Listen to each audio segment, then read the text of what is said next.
নমস্কার সবাইকে। সবাই কেমন আছে?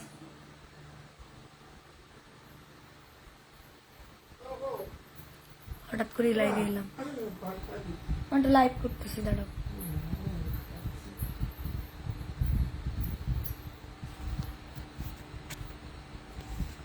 বসে খাও। হঠাৎ করে লাইভে এলাম একটু আড্ডা দিতে।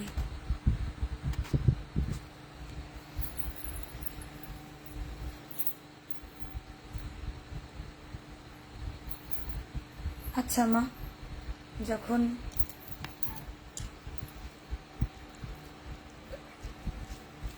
মানুষ আদা আদা জল খেয়ে আমাদের পিছনে লাগে, সেটা আমরা কিভাবে উপভোগ করি?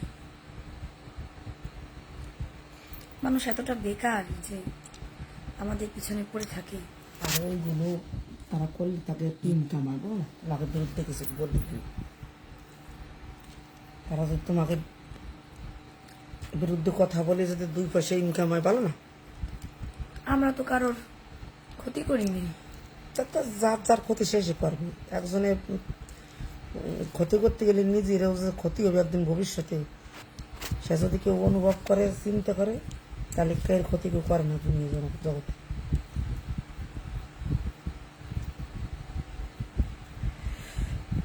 সিজন শেষ করে বাড়িতে এলাম, এই জন্য ভাবলাম লাইভ করি।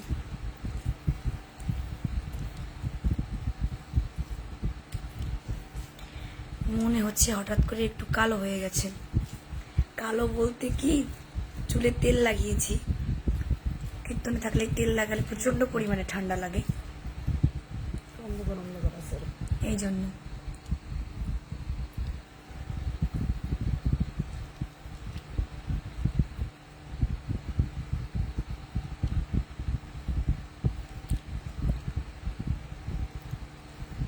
আচ্ছা, একজন মানুষ যদি আরেকজন মানুষের ক্ষতি করে, সেই মানুষটারও যে একদিন ক্ষতি হতে পারে, সে কি চিন্তা করে?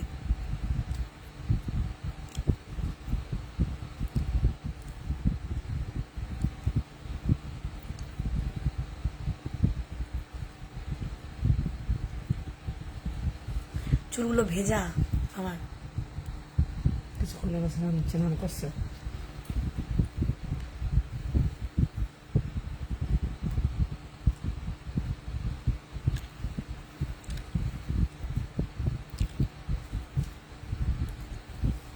আমি কালকে রাত 2টোর সময় গাড়িতে উঠেছি, বাড়িতে আসছি আমি 7:30টার সময় সন্ধ্যা। কাল রাত 2টো আর আজকে 7:30 সন্ধ্যা। এতক্ষণ জার্নি করেও সুস্থ আছি, এটাই অনেক না?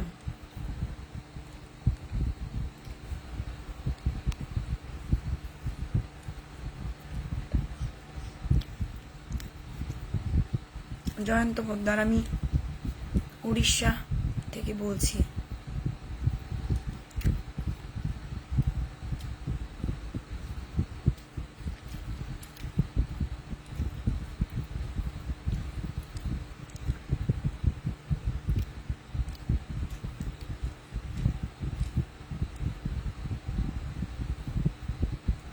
তুষার অধিকারী দিদি, রাধে রাধে। আপনাকে 2টা কীর্তন প্রোগ্রামে ফুলের মালা দিতে পারে, ধন্যবাদ।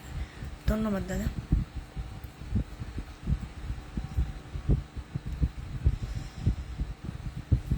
কত মানুষ কত কিছু লিখছেন, কিছুই করতে পারছি না।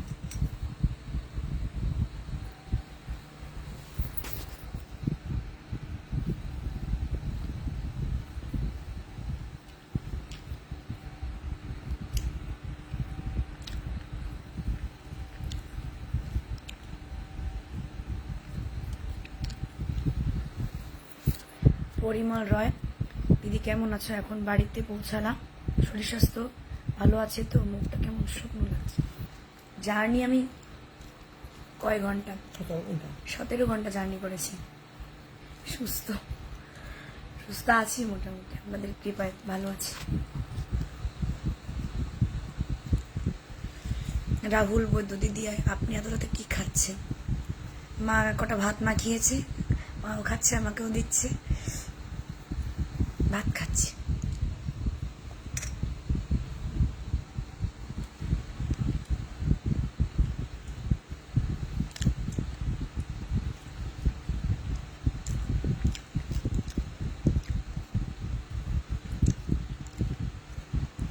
আমাকে নিয়ে কয়দিন আগে হয়ে গেছে একবার, এখন আমার উডবি হাজবেন্ডকে নিয়ে পড়েছে সবাই। বেচারা ফেসে গেছে একদম।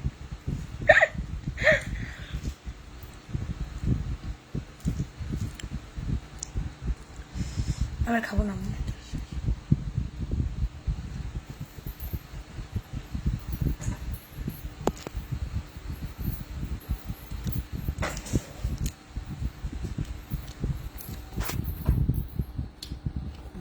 টিপটা খুলে গেল। অবাকা যেদিকে চায় সাগর শুকায় যায় আর কি।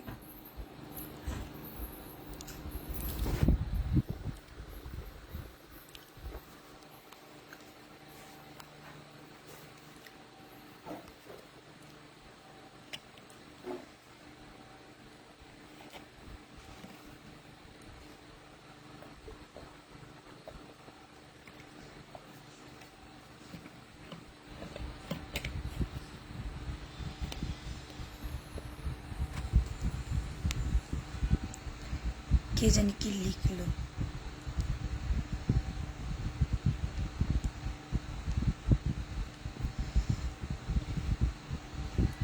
বিয়ে নিয়ে এত মন্তব্য কেন? সময় হলে একদিন সবারই বিয়ে হয়, সেই অনুযায়ী আমারও হচ্ছে। এটা অবাক হওয়ার কি আছে?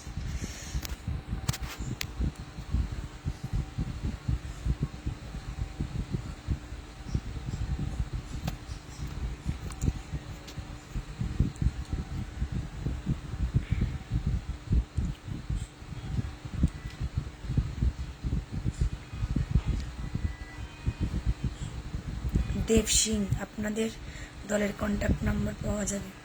হ্যাঁ যাবে, আপনি ইউটিউবে পেয়ে যাবেন, ইউটিউবে নাম্বার দেওয়া আছে।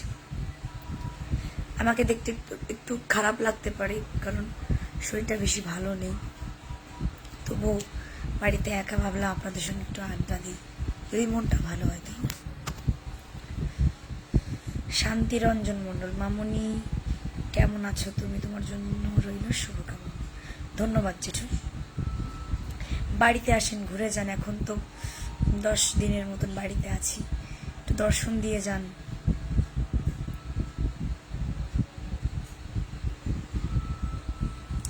বিমল দেবনাথ, দিদি আমি আপনার ভীষণ ফ্রেন্ড, আমাদের বেগন সিলেট আসলে আপনার কীর্তন আসলে দেখার আমার সুযোগ হয়েছে, আশীর্বাদ করবেন। ঠিক আছে।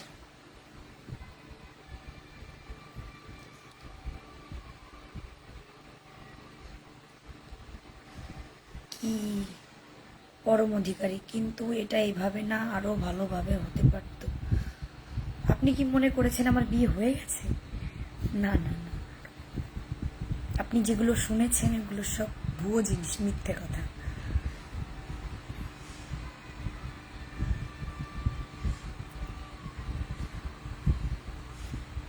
জ্যোতি অধিকারী, তো দিদি আপনার ভিডিও দেখলে আমি আপনার গলার তুলসী মালাটা দেখি। হ্যাঁ এটাই।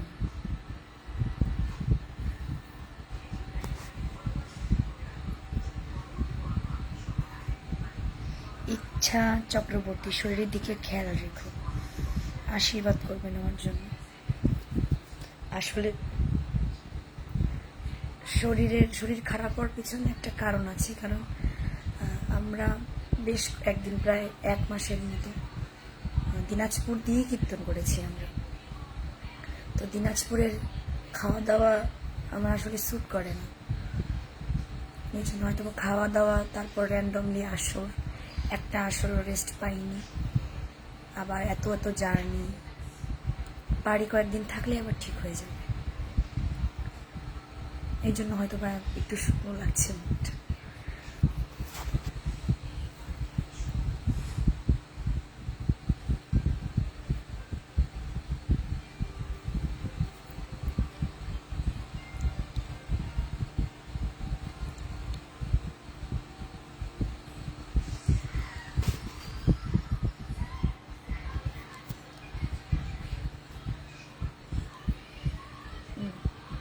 জয়ন্ত পোদ্দার, দিদি বিয়েটা করে নেন, তাহলে কেউই কিছু বলবে না।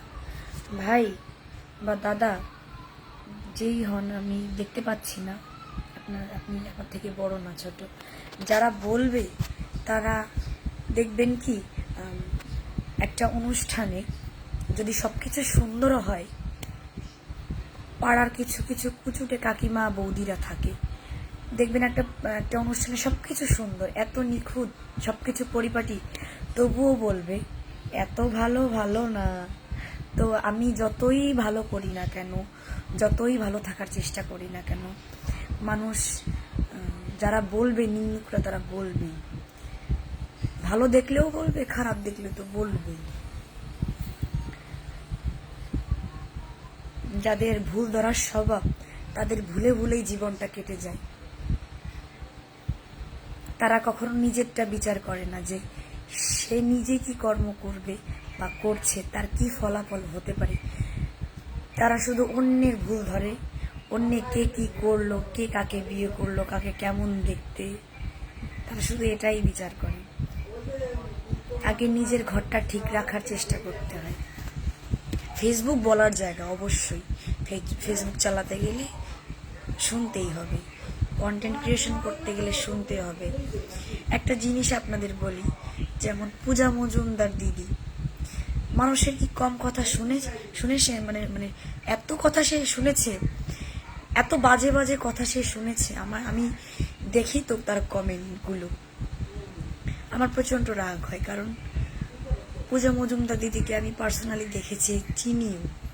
সে খুব ভালো মনের মানুষ, সে সুন্দর সুন্দর ভিডিও বানায়। সুন্দর কেন সে, এটা নিয়েও তো মানুষের সমস্যা। সে বিয়ে করে না কেন, তাতেও সমস্যা। একটু পরে কথা বলতেছি। তো তার এত কথা শোনার পরেও তার 1 মিলিয়ন হয়ে গেছে তার পেজে। তাতে কি হলো, লাভটা হলো কার? এখানে কিন্তু পূজা দিদিরই লাভটা হয়েছে, তাই না?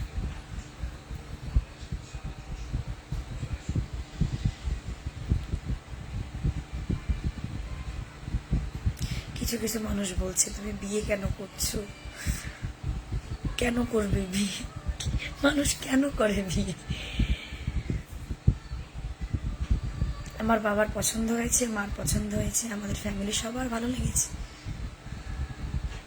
আমারও ভালো লেগেছে, তাই মনের মিল হয়েছে। তাই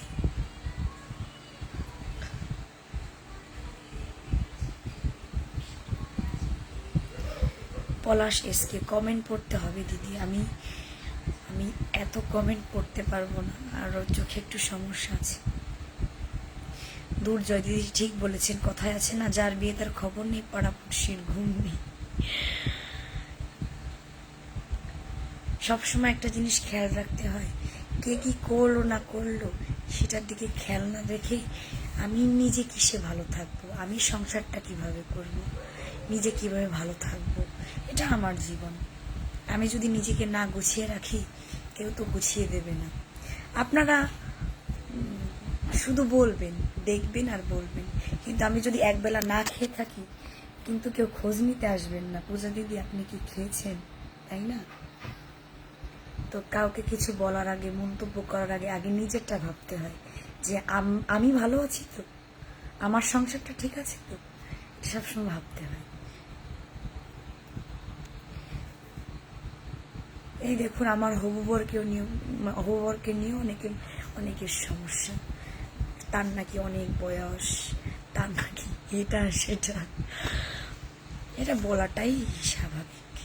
কারণ পার্সোনালি না আপনারা আমাকে চেনেন, না ওকে চেনেন, তাই না? এটা বলাটাই স্বাভাবিক। মুখ থাকলেই বলা যায়, হাত থাকলেই লেখা যায়, এটা স্বাভাবিক। শ্রী সুশীল চন্দ্র শীল, তুমি যাকে বিয়ে করছো সে আমার ছোট ভাই হয়। আচ্ছা, ঠিক আছে।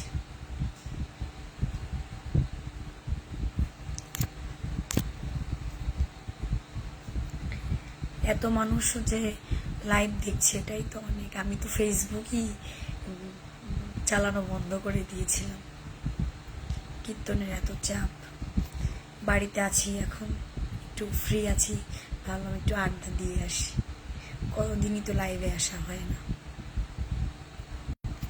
আমি একটা জিনিস খেয়াল করেছি, দেখলাম যারা বাজে বাজে কমেন্ট করে বা লেখে তারা কিন্তু লাইভে এসে ধরা দেয় না। কেন? কথা শুনতে হবে বলে, তাই না? আমি কখনোই আপনাদের কথা শোনাবো না। আপনারা শুনুন, আপনারা বুঝে মরুন।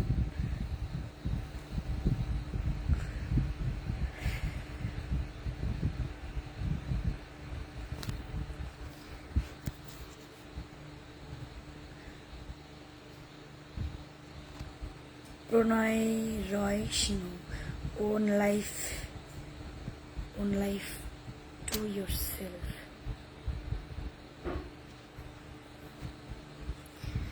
ফেসবুকে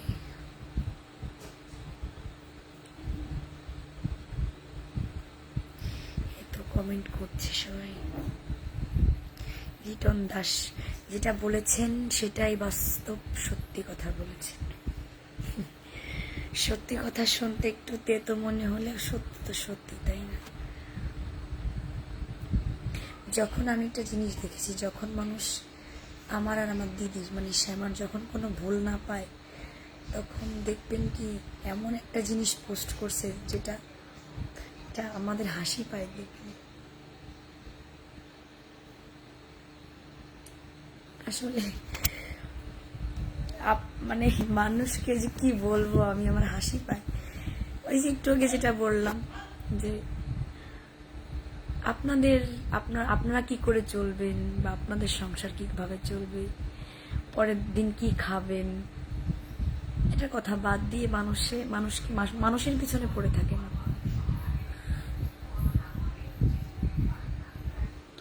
একটা কমেন্ট পড়ি, আবুল বাসার, মানুষের আচার আচরণ পোশাকে লেখা থাকে না, যাদের নোংরা চরিত্র তারা নোংরামি কথা বলবে। একদম ঠিক কথা বলেছে। মানুষ নিজেকে প্রেজেন্ট খুব তাড়াতাড়ি করে আজকাল। কিভাবে বুঝিয়ে দেয় যে সে কেমন ধরনের মানুষ, তার মন মানসিকতা কেমন। ফেসবুকের জগৎ তো হুট করে একটা বলে বসলেই হয়, তাকে তো ধরে বেঁধে রাখা যাবে না, তার বাড়ি গিয়েও তাদের বাড়িতেও র্যাব বা পুলিশ পাঠানো যাবে না, তো বললেই হয়ে যায়। এই জন্য কেউ ভেবে চিন্তে কথা বলে না। মানে তারা নোংরা মনের পরিচয় এইভাবে দেয়, বোঝাই যায় যে তাদের বাবা মা তাদের কেমন শিক্ষা দিয়েছে। যেমন আপনি যেমন ধরনেরই পোশাক পরেন না কেন বা যেমন ধরনেরই আপনি ভিডিও পোস্ট করেন না কেন, আপনি সুন্দর একটা ভিডিও পোস্ট করলেন আপনার মনের মতন, আপনি সাধারণভাবে একটা হিন্দি গান বা বাংলা গানে একটা রিল পোস্ট করলেন, তো নিচে মানুষ কমেন্ট করে এটা বোঝায়, নিজেকে এইভাবে প্রেজেন্ট করে যে ওই মেয়েটার প্রতি বা ওই ছেলেটার প্রতি তার ধারণাটা কেমন। এমন একটা কমেন্ট করবে তাদের বংশগত সব একদম মাটির নিচে মিশাই দেবে, বুঝাই দেবে সে আসলে কতটা ছোট মনের মানুষ। এটা তো আমরা তো চেঞ্জ করতে পারবো না। মিস্টার বাপি রায়, তুমি সংযত হয়ে কথা বলো। আমি যথেষ্ট সংযত হয়ে কথা বলছি, আপনার কেন গায়ে লাগছে? আপনাকে তো আমি চিনিও না জানিও না, কেন আমি কেন সংযত হয়ে কথা বলবো? আমার তো মনে হয় না আমি কোনো ভুল কথা বলেছি।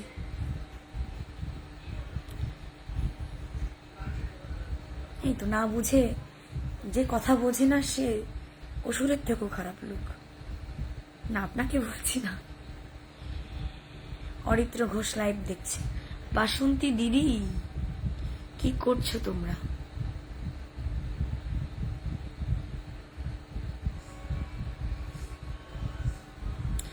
প্রধান সমস্যা হচ্ছে কি জানেন? প্রথমত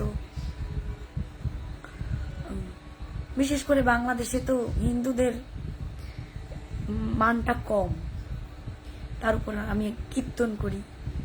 কিছু কিছু মানুষ ভাবে করে তো ওই কীর্তন করে ওরা এত সুখী, এত ভালো থাকে, এত আধুনিক জীবন যাপন করে, এত খুশি থাকে, বাবা মার সঙ্গে এত ভালো বন্ডিং, ওরা কেন ভালো থাকবে? ওদের কি অধিকার আছে? করে তো ওই কীর্তন, তাই না? ওই তো দু পয়সা কামাই ওদের, এটাই তো চিন্তা, তাই না? এই জন্য কোনো কিছু ভালো দেখলে কিছু মানুষ সহ্য করতে পারে না। আবার কিছু কিছু আমার একদম বিগ ফ্যান, টপ ফ্যান, যারা খুব অ্যাপ্রিসিয়েট করে আমাদের, যে না দিদি আপনি ভিডিও পোস্ট করুন। দিদিকেও অনেক ভালোবাসা দেয় আমার দিদিকে। সমস্যাটা মনে হয় ওখানেই, আমি যেটা বললাম যে করে তো ওই কীর্তন, মানে সারা বছর ঘুরে ঘুরে কীর্তন করে, তবু এদের কি এরা এত সুখী কেন, এরা এত হাসি খুশি থাকে কি করে? এটাই হচ্ছে মেইন সমস্যা। একজন যদি ভালো থাকে তার পরিবারকে নিয়ে, আপনাদের এত জ্বলবে কেন? আপনিও ভালো থাকুন না, থাকার চেষ্টা করুন। দেখবেন আপনার মনটা যদি পরিষ্কার থাকে, আপনার চারিপাশটা একদম আলোকিত হয়ে যাবে, নেগেটিভিটি চলে যাবে। লক্ষণ রয়, দিদি শুনলাম লালমনিরহাটের বাসিন্দা হতে চলেছে, খুব সম্ভবত।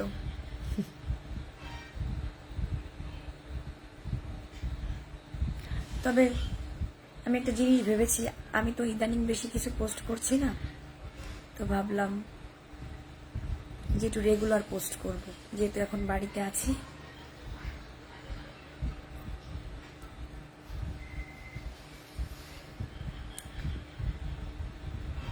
ফ্রি টাইম এখন, এই জন্য।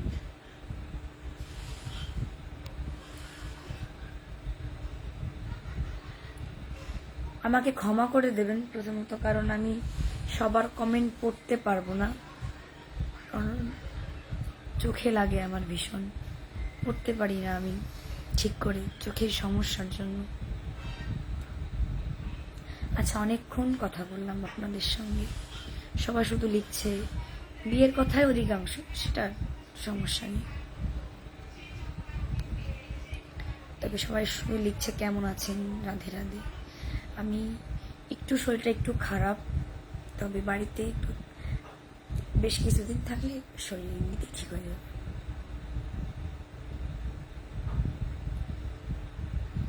আচ্ছা, আপনারা সবাই ভালো থাকবেন, সুস্থ থাকবেন। এমনি একটু লাইভে এলাম, একটু আড্ডা দিতে। সবাই ভালো থাকবেন, শুভরাত্রি, নমস্কার।